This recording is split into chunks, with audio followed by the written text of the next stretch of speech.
Praise the Lord! Magandang hapon po sa inyong lahat. At balita ko po ay meron tayong 23 na bisita ngayong araw na ito. Pwede po ba kayong maanyayahang tumayo para naman mabigyan namin kayo ng isang masigabong palakpakan? Yung mga bisita namin! Praise the Lord! Hallelujah!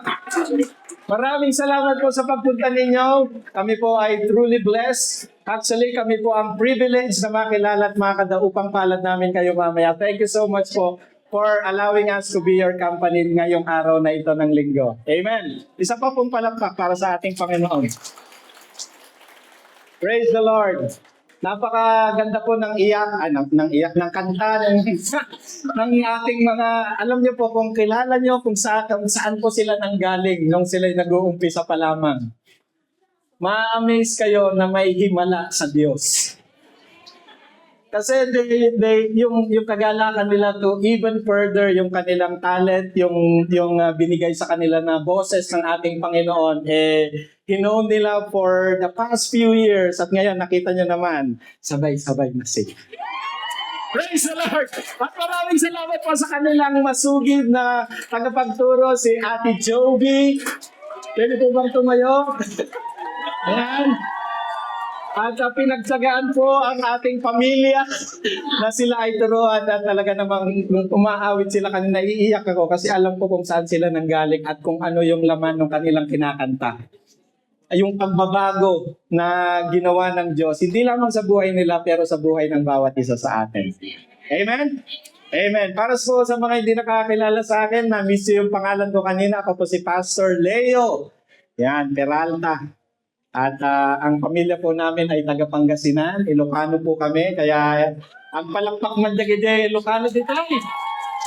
Ay na, nagatumagayam na 90% ko na naman. Ay nako. Ang datilitso dito ikaw na magantay ang amin. Wala na ni Pastor Brenda, no, at dati, nagaduti Ilocano di kongregasyon mo, mega church, kunan. Praise the Lord, mabuti ang Diyos. Amen. Hallelujah. Ngayon po ay nagsiselebrate tayo ng ating 10th year anniversary. At mula nung simple and humble beginnings natin, marami na tayong mga nakita sa buhay natin. Amen. Pakibati nyo nga po yung inyong mga katabi kahit na ngayon nyo lang nakita. Happy anniversary! Happy anniversary! Yan.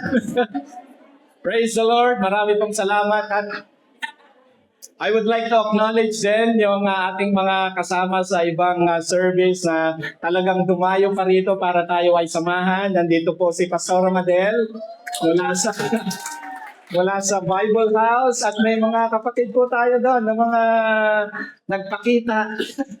Maraming salamat po sa inyong pagsuporta. Praise the Lord. At ang ating pong topic ngayong araw na ito ay, of course, wala tayong ibang pasasalamatan kundi ang ating Panginoong Jesus.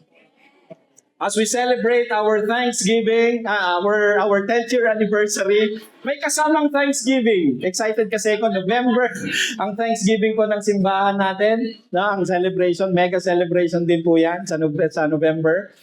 At as we celebrate our anniversary, hindi namin mapigilang umiyak sa puso namin na, Lord, thank you for allowing us to experience you all through these 10 years ng atin pong service. Katulad ng sinabi kanina ni IP Sheila, no, nag-umpisa sa handful of people, 23 lamang, pero ngayon ay talagang marami na tayo. Yung iba po hindi makalabas dahil once a month lang ang off nila. Pero I do believe that they are with us na nagpipray sila at nakikigala sa atin pong celebration. Amen. Praise the Lord. At dahil dyan, ang sabi po ng 1 Thessalonians 5:18, magpasalamat kayo kahit na ano ang mangyari. Praise the Lord. Kahit na ano ang mangyari. May nangyari ba sa atin ngayong linggo? Di ba? Merong iba na nakakaiyak, merong iba na nanlulumo sa mga pinagdaanan, mga nangyari, no? Pero ang sabi po rito, no, dahil ito ang kalooban ng Diyos, Kahit na ano ang mangyari, magpasalamat tayo para sa inyo na mga na kay Kristo Jesus. So ang kausap dito ni Pablo ay tayo na mga Kristiyan. Sino yung dito yung mga na kay Kristo? Amen? So ang sabi ni Pablo, magpasalamat tayo kahit na anong mangyari. Praise the Lord.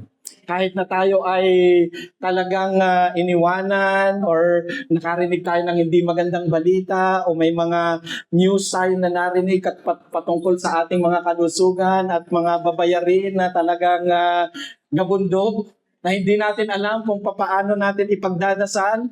Tawagin na natin lahat ng mga pastor siguro ng simbahan natin, si PH, si PB, si Pastor Henry. Naku, lalo kayo pagka perang pinag-uusapan si Pastor Henry, ang tawagin nyo mag-pray. Parang malapit ang puso ng Diyos pagdating sa pag nanalangin si Pastor Henry. May sagot. Amen. Praise the Lord. Kaya mamaya, Pastor Henry, sasabog yung iyong cellphone ng mga messages, ha? Pwede ko bang sabihin number mo? Adin. Praise the Lord. Kaya nga, ang title natin ngayong araw na ito, In All Things, Salamat, Panginoon.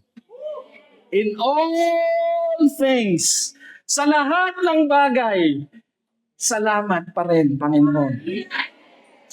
Kahit na tayo naiiyak, salamat, Panginoon. Kahit na tayo parang alam natin ang pag-uwi natin mamaya ay ang isilik natin ay parang walang laman. Salamat, Panginoon! Pero huwag kayong pag-alala. May patapaw. Si Biblis, pinagsabihan ko talaga. Mayroon kang isa dapat na hindi makakalimutang bilhin, yung pangtapaw. Tapaw ban. Para sa ating mga anak. Na container. Wow, talaga. Malakas. Kaya yung mga Saronians, talagang mag-ready na. Praise the Lord. Sabi ko nga kanina, the reason we celebrate yung atin pong anniversary, no, as a family, ay alam natin na each and every one, ang bawat isa sa atin, alam nyo na kayo mismo ay testament ng kabutihan ng ating Panginoon. Kayo mismo, alam ninyo sa sarili ninyo that yung kahit anong nangyari, nandito pa rin kayo nakangiti. At ang ngiti ninyo ay parang hindi maipaliwanag. May pinagdadaanan pang taong, bakit pag ngumiti ay parang wagas pa rin. No? At, ayan. Praise the Lord. Lipat tayo ng microphone na. Hallelujah. Lakas naman. Yung bombo. Thank you. Kasi alam natin na tayong lahat, we have the privilege to know Jesus. At yung difference na ginawa niya sa buhay ng bawat isa. Praise the Lord. Kung titingnan natin ang buhay natin, no? At makita natin yung dating tayo, yung magnilay-nilay tayo, no? Pag nakita natin yung mga pagbabago, yung difference na ginawa ng Diyos sa atin, mga buhay, mapapaiyak ka na lamang. Diba? Yung joy na merong pagbabago, buti na lang, Lord. Pumuti ako. Kasi kung makita niya yung picture namin ni Biblis noon, nangisip. Nangisip kami. No? Nagbago ang buhay ko, Lord. Yung bang nag-ibang perspective ko. Yung dati kong ang perspective ko ay, ganti-ganti na kagad. Kahit na hindi naman ikaw yung sinasabi sa Facebook, ikaw yung nagagalit. Kasi binasa mo. Amen, tinamaan. Nagbago yung perspective mo sa mundo, sa buhay. Praise the Lord. Dati, wala kang pakialam, pero ngayon may pag-ibig na sa puso mo. Di ba? Yung mga pilosopo na sobrahan naman sa pag-ibig. Praise the Lord. Yung bang punong-puno ka ng pag-ibig doon sa iyong kapwa na kahit na matanda na talagang hindi mo naman kilala ay hihintuan mo at tutulungan. Kasi kung dati, talagang wala ka naman talagang pakialam. Di ba, buhay mo lang at sarili mo lang ang iyong iniisip. Praise the Lord. Noon, parang aligaga ka. Pero ngayon, may peace na. Di ba? Ang sarap matulog kahit may utang ka. Praise the Lord, kasi alam mo, bukas may pambayad na tayo sa ating mga nahiram. Pero kayo na mga nanghihiram, magbayad na. Walang Kristiyanong hindi nagbabayad ng hiniram. Amen? Kung meron isang tao na talagang pasasalamatan natin ay dapat tayo ng mga Kristiyano dahil pwede namang manghiram, hindi bawal ang manghiram. Pero dapat nagbabayad. Amen. Praise the Lord. Yung bang dati ay nabubuhay tayo sa dilim, na para bang lahat na lang ay madilim. Lahat na lang ay lahat na lang ay masama ang tingin. Na para bang ang bigat-bigat ng ating mga puso, ang bigat-bigat ng ating mga balikat, hindi po ba, Pastora? Maraming salamat po si Pastora Elaine ay kasama natin dito sa ating service natin. Meron pa po dito sa unahan. Yan. Amen. Pero ngayon, nung nakilala natin si Jesus, nung meron na tayong Jesus sa buhay natin, biglang gumaan ang ating mga balikat. Diba? Ang mga pasanin natin, para bang pwede mo nang ngitian, pwede mo nang sabihin, relax lang. Relax lang. Praise the Lord. Kasi alam natin na may Diyos nakasama natin sa lahat ng bagay. Praise the Lord. May pag-asa, may galak, at may pananabik na tayo ngayon na sumunod sa mga utos ng ating Panginoon. Dati alam nating bawal pero pinikibit balikat natin at pinawawalang bahala lang natin. Pero nung nakilala natin ng lubusan ng ating Panginoong Jesus, meron na tayong banal na pagkatakot. Meron nang sumusundot sa ating puso, sa ating damdamin, sa ating isipan na, bawal yan. Alam mo nang bawal talaga. Kahit naggaano ka, nagkagwapuhan sa Kanya. Kung bawal, bawal talaga. At hindi ka na sumasagot talaga sa mga good morning beautiful niya sa umaga. Ano? Kasi may nakakarinig lang tayo ng good morning beautiful, good morning gorgeous. Ay, awanan. Kung bawal, bawal talaga. May banal na pagkatakot na tayo kahit na malayo tayo sa ating mga asawa. No, sa ating asawa, hindi mga asawa. Sa ating asawa. Mali ng gamit. Sa ating asawa, meron tayong banal na pagkatakot to retain yung sanctity ng marriage natin dito kahit na malayo tayo sa kanila. Amen. Yung difference na ginawa ni Jesus sa atin is very massive, napakalaki, napakalawak, walang hanggan at imposibleng maunawaan natin sa ating mga isipan. And one of the many things that Jesus did to us, yung ginawa niya sa atin, na Jesus gives us meaning. Ito yung pinaka-importante sa lahat. Maraming mga tao, nagbabayad pa sila ng mga doktor, ng mga psychologists para lang malaman nila ang meaning nila sa buhay, ang purpose nila sa buhay. Pero kay Kristo, it is biblical. Pumalik ka lamang sa Diyos, makikita mo, malalaman mo ang iyong meaning, ang iyong purpose. Hallelujah. Binigyan niya tayo ng layunin at kahulugan. No matter our background is, God is calling us. God is inviting us to an abundant and blessed life natin. Amen? At yan ang sabi ng Isaiah 55, tatarya-taryahin natin yan ng mabilisan. Ang imbitasyon ng Diyos, why we should come? Bakit tayo nalapit sa Kanya? Ang sabi ng Isaiah, sinabi ng Panginoon, lumapit kayo. Yan ang imbitasyon ng ating Panginoon, lumapit kayo. Lahat kayong nauuhaw. Sino dito yung nauuhaw? Sino dito yung mabisin? Narito ang tubig. Sabi niya, kahit wala kayong pera, sino yung walang pera? Ay talaga. Inamin na walang pera, hindi pa dumarating. Marami tayong pera. Ay, nako, dyan nagkakasubukan ang isang Kristiyano kung matibay kung wala nang laman ng kanyang bulsa. Praise the Lord. Magkakaalaman yan. Lumapit kayo at kumain. Ang sabi ng Panginoon, ang imbitasyon niya sa atin, kumuha kayo ng inumin at gatas ng walang bayad. Sino mahilig dito ng libre? Ay, di man. Ang sarap naman talaga pag hindi ka nagbayad, di ba? Masarap kumain. Yung dating munggo na kinakain mo na ikaw nagbayad, hindi mo gusto, pero nung inilibre ka ng munggo, di ba? Sarap na sarap ka sa munggo, di ba? Ang sabi ng Panginoon, bakit nyo ginugugol ang inyong mga salapi sa mga bagay na hindi makakain? Amen. Hallelujah. Bakit nyo inuubos ang mga sweldo ninyo sa mga bagay na hindi makakapagpabusog sa inyo? Ano kaya yung mga yon? Ha? Ay, lahat tayo may sweldo, di ba? Lahat tayo may Shein, at saka Lazada, at saka mga Taobao. Sino dito yung guilty na puro add to cart, add to cart, add to cart? Wala pa yung sweldo. Ay! Darling, napindot ko yung checkout. Hindi ko sinasadya, nag-scroll lang ako, napindot ko yung button. Ang sabi, sumunod, makinig kayo sa akin at makakakain kayo ng mga masasarap na pagkain at talagang mabubusog kayo. You know what?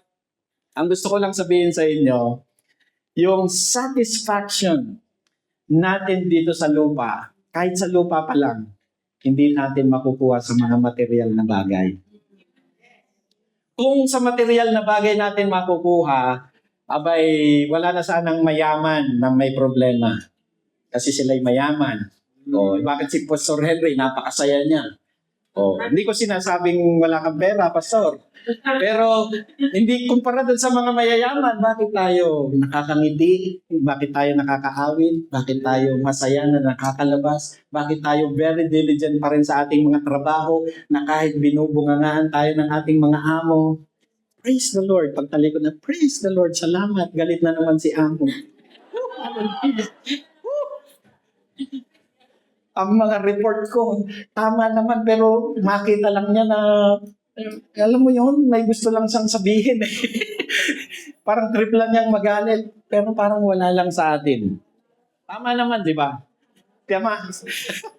Makinig kayo. Ang sabi ng Bible, lumapit. Ang very keyword dito ay lumapit tayo. And as we come close, as we come closer sa ating Panginoon, at makikinig tayo sa Kanya, the Bible has so many promises and things na para sa inyo bilang isang anak niya at bilang isang mananampalataya ni Kristo na talagang makakapagbigay ng buhay sa inyo. Makakapagbuhay sa atin, makakapagbigay buhay sa atin. Amen? Buhay hindi dahil buhay tayo at humihinga, but we live a life na para bang there is no tomorrow. Na para bang, Lord, ang sarap! Buti na lang may Lord. Amen? Diba, nakikita ko yung mga post ninyo, yung mga iba dyan, diba? Umaga pa lang, may mga reels na kayo. May mga, talagang nag-iipon na kayo ng inyong mga likes and stars. Para lang, pero alam niyo yung kagalakan. Kasi nagagawa niyo yung kahit na pagod na pagod tayo. Mas malalim na satisfaction tayong nakukuha sa ating Diyos. Amen? Praise the Lord. With Jesus. Ang sabi rito sa verse natin, no, kung tayo ay wala kay Kristo, ibig sabihin lahat tayo ay uhaw at gutom. Yan ang nais sabihin ng verses na ito, 1 and 2. No, kung tayo ay na kay Kristo, we are deeply satisfied because God does not offer you hindi lamang junk food na makakasira sa inyo, but He offers you a feast of things of life that you will enjoy. Amen. Ang kanyang words are life-giving and life-nourishing. Life-giving, meron tayong buhay sa Kanya. Meron tayo, talaga nagpo-flourish ang ating buhay sa Kanya. So ang pagsama natin at ang pagyakap natin kay Kristo sa ating buhay, it gives us the true satisfaction. Amen? Amen. Hallelujah. Pangalawa, bakit kailangan nating lumapit sa ating Panginoon? He gives us purpose. Hallelujah. Purpose. Ang hirap nito pag wala kang purpose. Alam niyo yung mga sundalo, hindi ko alam kung i-correct mo ako, Pastor. Ang mga sundalo, pag nag-retire na sila, kasi ang purpose nila is to wake up, train, and go to the battlefield and make sure na sila'y buhay, magawa nila yung kanilang mga mission at babalik sila sa barracks. Kung successful ang mission, lalo na pag critical mission, makakakuha sila ng commendation. Tama? Pastor? Pero, si Pastor kasi ay dating sa sundalo. Kaya, makaka-relate siguro si Pastor dito.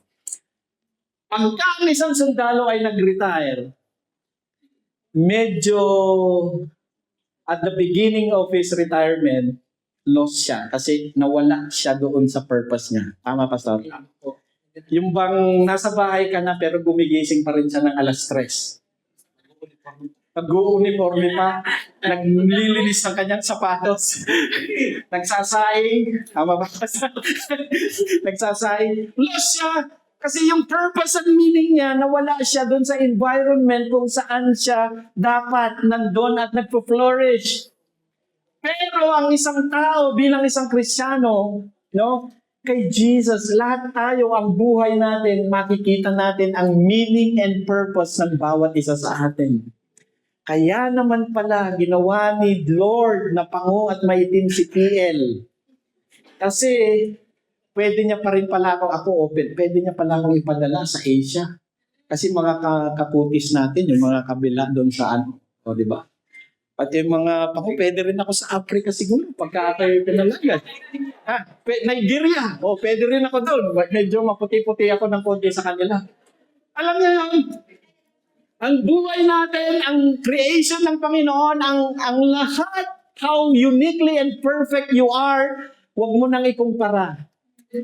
Kasi you are perfectly created para sa mission and purpose na create ang good works ng ating Panginoon para sa iyo na yakagan at yakapin at lakaran. Kaya kung ako'y pinanganak na kulot, hindi ako nagre-reklam. Maraming mga tuwid ang buhok na gustong magpakulot. Amen. Hindi na ako nag-aalangan na magpatuwid kasi sinubukan ko isang beses. Plinansya ang buhok ko. Alam niyo kung naging itsura ko. Para akong magpaparlor din. Maggugupit. Ang sagwa ng itsura ko, nagtinuwid yung buhok ko. Ay talaga, kasi hindi yun ang pagkaka-create at pagkakabigay ng purpose ng Panginoon sa akin. Amen?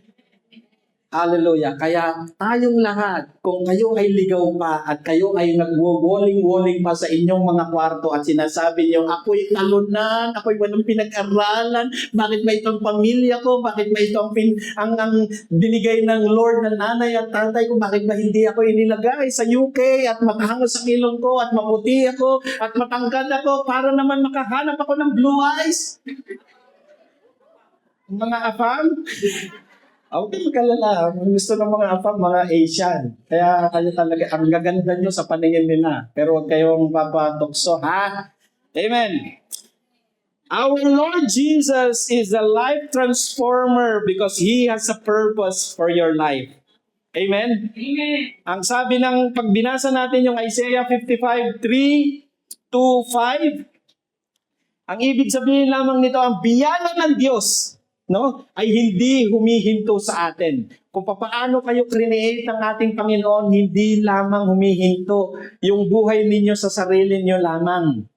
Dapat ay dumadaloy ang mga biyaya at mga grasya at mga pag-ibig ng Diyos sa buhay niyo. Kung kayo'y binigyan ng Lord ng pagkasarap-sarap ng ngiti, na pag ngumiti ka parang nalulusaw ang mga paligid mo pag ngumiti ka, abay gamitin mo. Huwag kang magsisimango. Ngumiti ka ng ngumiti ng ngumiti.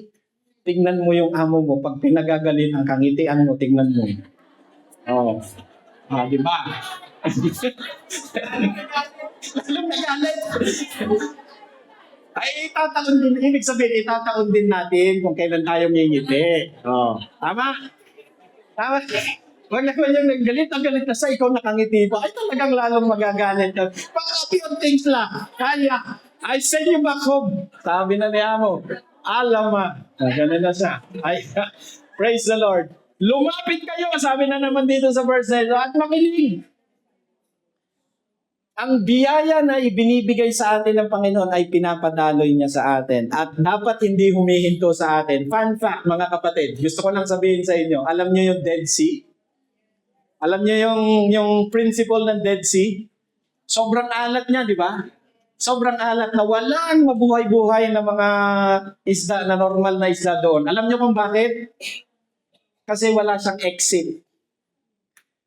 Yung daloy ng tubig pumunta lang sa kanya, pero wala siyang exit. So naiipon yung, ay naku, pag lumakad kayo sa doon, kahit na siguro malalim yun, dahil sa sobrang alat, hindi kayo lulubog. Kasi sobrang kalat na. Kasi wala siyang exit. So kaya tinawag siyang Dead Sea kasi walang nabubuhay doon. O, tignan natin yung prinsipyo na yun sa buhay natin. O, kung ikaw ay nakaganon lagi, kung nada dagiti Ilocano ko ay nagimot. Kung nada mo, ay na. Kung namad, ay na. Awan Ilocano nga ko. Na-emote. Wow. Marunong lamang marunong mata, ang muda mo ko, ang control mo. Okay nga marunong mag-control lang. Hindi naman madamo. Gusto mo kagad, nalaman mo na tumanggap siya, tapos hingi naman yung buo pa nung tinanggap niya ang hihiramin mo. Paano naman yun? May pamilya din siya. Amen. Panaluyin para hindi ka Dead Sea. Amen. Panaluyin mo ang biyaya kung ano ang purpose ng Panginoon. Kung hindi mo pa alam ang purpose, lalo mong yakagin si Jesus. Lalo mong tingnan kung anong Lord, tanungin mo kung sino ang nag-create sa'yo, tanungin mo, bumalik ka sa Bible, Lord, anong purpose mo sa akin? Bakit ako nandito sa Singapore ngayon? Bakit kilala ko yung mga katabi ko ngayon? Bakit nandito ako ngayon at dito ako nagtatrabaho?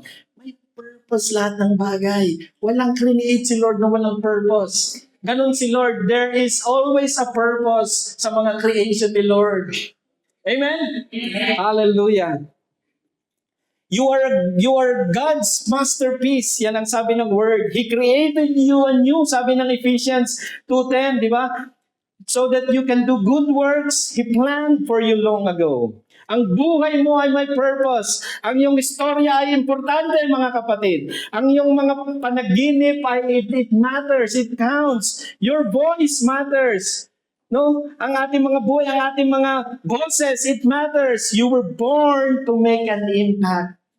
Huwag niyong maliitin ang inyong mga sarili na wala ka, ang late ko naman, Lord. Paano naman ako magkaroon ng impact? Literal ng iba daw, mali, 4-7 lang. 4-11. Pero alam nyo, bawat isa sa atin may purpose. May plano ang Diyos. At sa circle of your influence, you are born to make an impact doon sa mga katabi ninyo. Umpisahan ninyo. Kung kayo'y may mga magulang, may mga anak kayo, umpisahan niyo yung mga anak nyo to change their lives sa future nila. Kung parang tingin ninyo, Pastor, malalaki na yung mga bata. Paano ba yun? Hindi na namin masusweto. Start praying. Pray for them.